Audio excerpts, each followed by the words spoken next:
অত্যাচারী বাদশাহ ফেরাউনের লাশের উপরে প্রতি বছর 15ই মার্চ একটা বিষাক্ত ইঁদুরকে ছেড়ে দেওয়া হয়। আপনি জেনে অবাক হবেন যে মিশর সরকার গবেষণা করে দেখেছে যে ফেরাউনের লাশের হাতের নখ এবং মাথার চুল প্রতি বছর বাড়তে থাকে।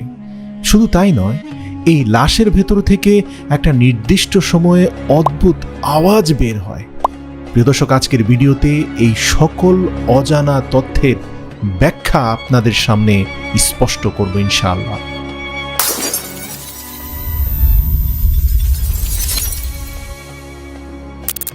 আপনারা জানেন যে পৃথিবীর ইতিহাসের সবচেয়ে নিকৃষ্ট শাসক ছিল ফেরাউন।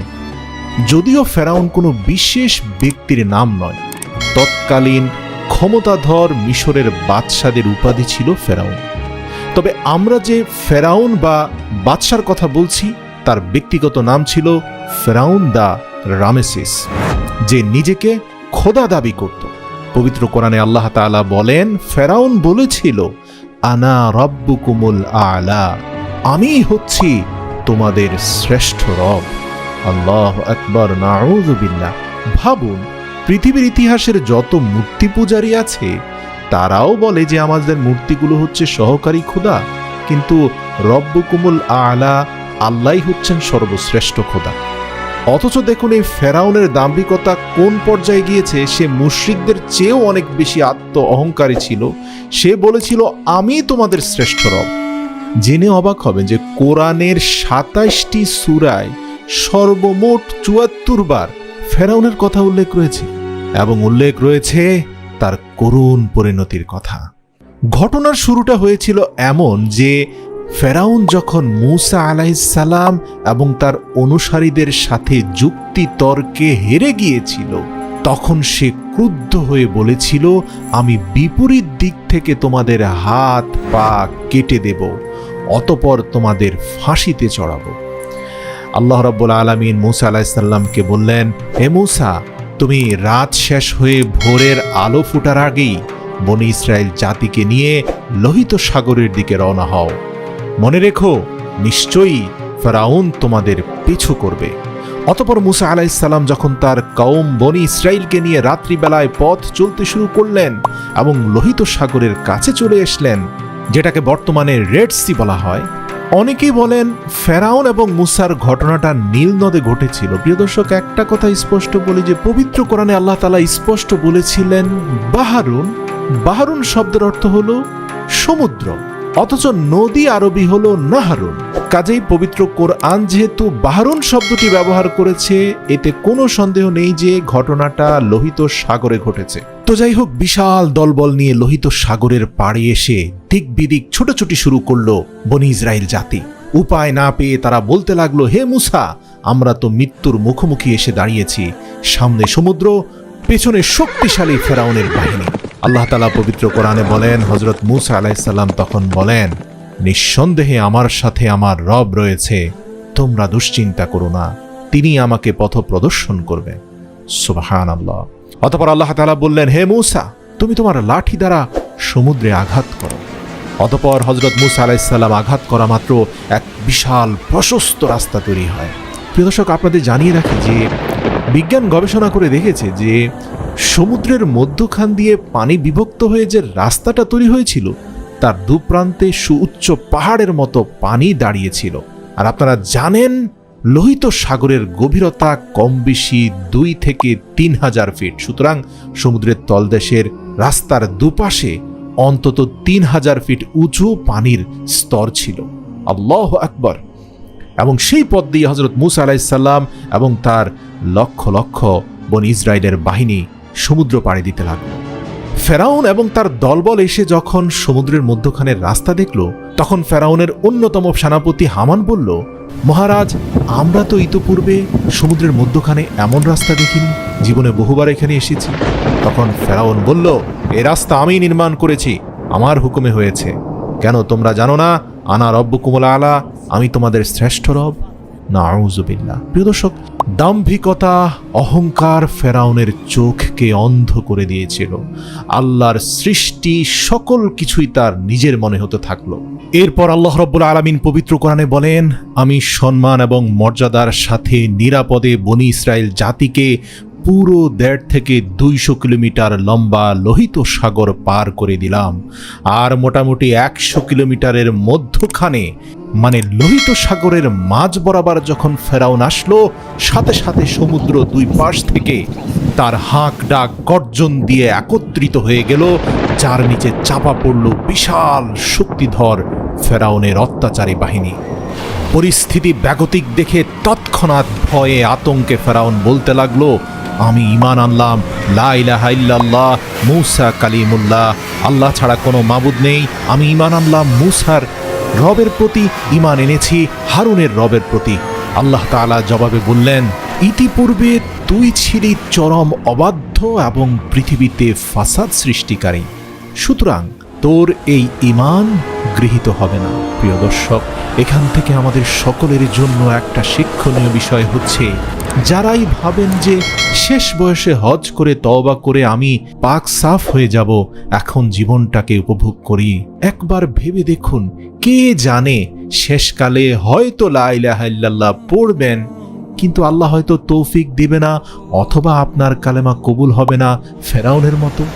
মনে রাখবেন, আল্লাহর সাথে চালাকি করা যায় না, কারণ যে মস্তিষ্ক দিয়ে আপনি আল্লাহর সাথে চালাকি করছেন, সে মস্তিষ্ক কিন্তু আল্লাহরই সৃষ্টি। সুতরাং আপনি কখনোই আল্লাহর সাথে চালাকি করে পারবেন না। আল্লাহকে ভয় করুন, সময় থাকতে দিনের দিকে দৌড়ে চলে আসুন, হেঁটে নয়। কে জানে কখন কার ডাক আসে। বনি ইসরায়েল জাতি নিরাপদে সমুদ্র পার হওয়ার পরেও ফেরাউন আতঙ্ক তাদের ভিতর থেকে কাটছিল না। এই যেমন ধরুন, স্বৈরতন্ত্রের হাত থেকে উদ্ধার পেয়েও আমাদের দেশের অত্যাচারী অনেক ভাইয়েরা এখনো স্বৈরশাসকের আতঙ্ক থেকে নিরাপদ ভাবতে পারছেন না, মানে এখনো আতঙ্ক তাদের তাড়া করছে। বনি ইসরায়েল জাতির পরিস্থিতি এমন হয়েছিল, টানা 20-25 বছরের অত্যাচার নির্যাতনে এত ভীত সন্ত্রস্ত ছিল যে তারা অস্বীকার করতে লাগলো যে ফেরাউন হয়তো ধ্বংস হয়নি, কারণ তাদের ধারণা পৃথিবীর কোনো কিছুই ফেরাউনকে ধ্বংস করতে পারবে না। ইতোপূর্বে গত 25 বছর এত অত্যাচার করেছে, কই তখন তো ধ্বংস হয়নি। মহান আল্লাহ তাআলা ফেরাউনের লাশকে সুকৌশলে দীর্ঘ 100 কিলোমিটার পথ পাড়ি দিয়ে বনি ইসরায়েল জাতি যে প্রান্ত দিয়ে সমুদ্র পার হয়ে উঁচু ভূমিতে এসে পড়েছে, ঠিক সেই পাড়ে এনে ফেলে রেখেছে। আল্লাহু আকবার। এবং বনি ইসরায়েল জাতি যখন ফেরাউনের লাশকে সচক্ষে সমুদ্র পাড়ে দেখল, তখনও তারা আতঙ্কিত হয়ে উঠল। চিন্তা করে দেখুন, কত অত্যাচার এই ব্যক্তি তাদের সাথে করেছে, যে অত্যাচারী মরে যাওয়ার পরেও তার লাশকে ভয় পেতে থাকলো। কিন্তু যাই হোক, তার লাশ দেখে সবাই নিশ্চিত বিশ্বাসী হলো যে ফেরাউন এই পৃথিবী থেকে বিদায় নিয়েছে। অবশেষে তার লাশের সাথে কি পরিণতি হয়েছিল এ ব্যাপারে কোরআন হাদিসের কোথাও কোনো তথ্য নেই। কিন্তু এই ঘটনা সংঘটিত হওয়ার 3000 বছর পর লোহিত সাগরের তীরে জাবালিয়ান নামক স্থানে 1898 সালে ফেরাউনের লাশ সর্বপ্রথম আবিষ্কার করা হয়। কিন্তু এখানে একটা অলৌকিক ব্যাপার হলো, ফেরাউনের মৃত্যুর পর থেকে 1898 সালের আগ পর্যন্ত দীর্ঘ এই 3000 বছর লাশটি কোথায় ছিল, এ ব্যাপারে বৈজ্ঞানিক এবং ঐতিহাসিকদের মধ্যে ভিন্ন মত আছে। তবে সর্বজন স্বীকৃত মত হচ্ছে, এই লাশটি অলৌকিকভাবে পানিতে অক্ষত অবস্থায় ভাসমান ছিল এবং সর্বশেষ লোহিত সাগরের তীরবর্তী জাবালিয়ান নামক স্থানে সেই লাশটি পাওয়া যায়। তো লাশটির সঠিক তথ্য উদ্ঘাটনে মিশর সরকার দীর্ঘদিন গবেষণাগারে সংরক্ষণ করেন। চলতে থাকে দেশি বিদেশি অসংখ্য প্রত্নতত্ত্ববিদ এবং সায়েন্টিস্টদের গবেষণা কার্যক্রম। অতঃপর মিশর সরকার ঘোষণা করেন, এটি ফেরাউন দ্য রামেসিস, অর্থাৎ মূসা আলাইহিস সালামের সাথে সরাসরি ব্যাটেল ফিল্ডে যে যুদ্ধ করেছে এবং বনি ইসরাইল জাতির উপরে যে অত্যাচার করেছে, সেই রামেসিসের লাশ। বিশ্বব্যাপী সংবাদ ছড়িয়ে পড়ার পর 1981 সালে ফ্রান্স সরকার ফেরাউনের লাশ নিয়ে উচ্চতর গবেষণার জন্য মিশর থেকে ফেরাউনের লাশকে রাজকীয় সংবর্ধনা দিয়ে প্যারিসে আনানোর ব্যবস্থা করেন এবং সেখানে লাল গালিচার সংবর্ধনা দিয়ে বরণ করা হয় 3000 বছর পুরনো এই জালিম শাসকের লাশ। ফ্রান্সের একটা অদ্ভুত নিয়ম হচ্ছে, জীবিত বা মৃত যে কোনো মানুষকে এদেশে ঢুকতে হলে তার পাসপোর্ট করতে হবে, এমনকি সে যদি লাশ হয় সেক্ষেত্রেও। তো সেক্ষেত্রে ফেরাউনের একটা পাসপোর্ট করা হয় এবং সেই পাসপোর্টে পরিচয় হিসাবে লেখা হয় মহান মিশর সম্রাট ফারাও দা রামেসিস। বিষয়টা হাস্যকর হলেও আমার কাছে মনে হয় ফ্রান্সের প্রেসিডেন্ট ম্যাক্রোর সাথেও এই ব্যক্তির যথেষ্ট মিল আছে বিধায় তাকে এত সম্মান দেওয়া হয়েছে। তো যাই হোক, এই কুখ্যাত শাসককে নিয়ম মেনেই ফ্রান্সের ল্যাবে হাজির করা হয়। বিখ্যাত সব বিজ্ঞানীরা কোমরে গামছা বেঁধে দিনরাত গবেষণা শুরু করে দেন।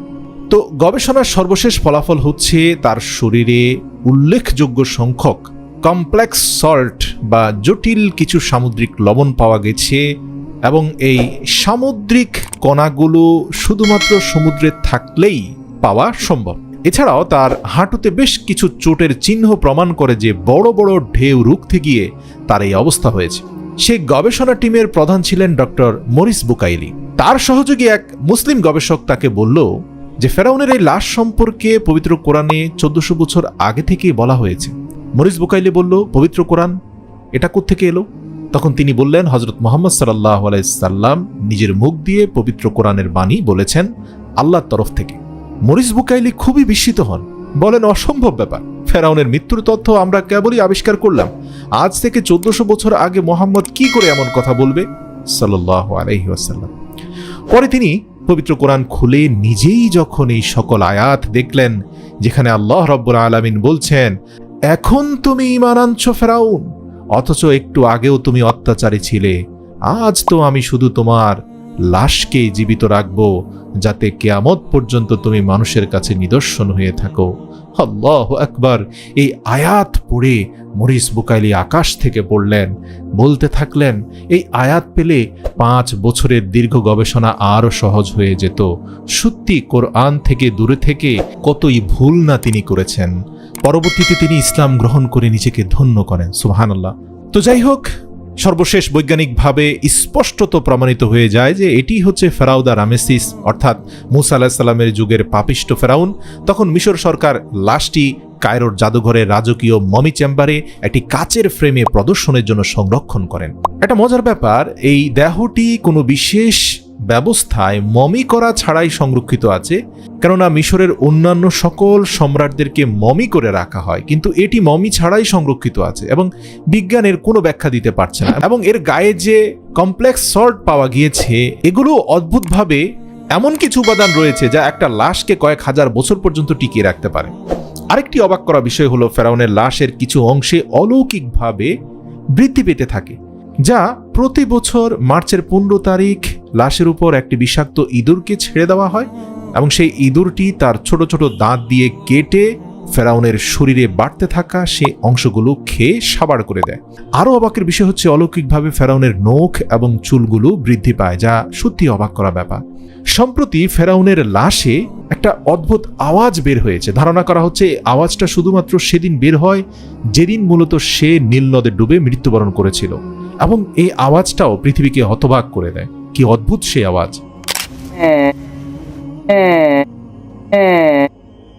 গবেষকরা দাবি করছেন তার শরীরের কিছু অংশ বাড়ার পিছনে মূল কারণ হতে পারে এটাই, সেটা হচ্ছে পবিত্র কোরআনের সেই ভবিষ্যৎবাণী যে আজ তো আমি শুধুমাত্র তোমার লাশকে কিয়ামত পর্যন্ত টিকিয়ে রাখব।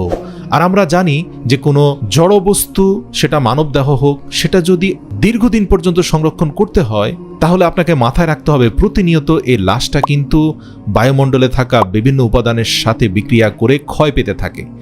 সুতরাং অলৌকিকভাবে হলেও এই লাশটা বৃদ্ধি পাওয়া প্রয়োজন যাতে ক্ষয়ে যাওয়া অংশটা আবার রিফিল হতে পারে। আল্লাহু আকবার। এগুলো সবই আল্লাহ পাকের অলৌকিক নিদর্শন। আজও আপনি মিশরে গেলে ফেরাউনের সেই শুটকিটার দিকে তাকিয়ে এক মুহূর্তের জন্য উপলব্ধি করতে পারবেন যে পৃথিবীর বুকে আনা রব্বুকুমুল আলা তথা আমি তোমাদের শ্রেষ্ঠ রব বলা এই দাম্ভিক স্বৈর শাসকের কি পরিণতি হয়েছে।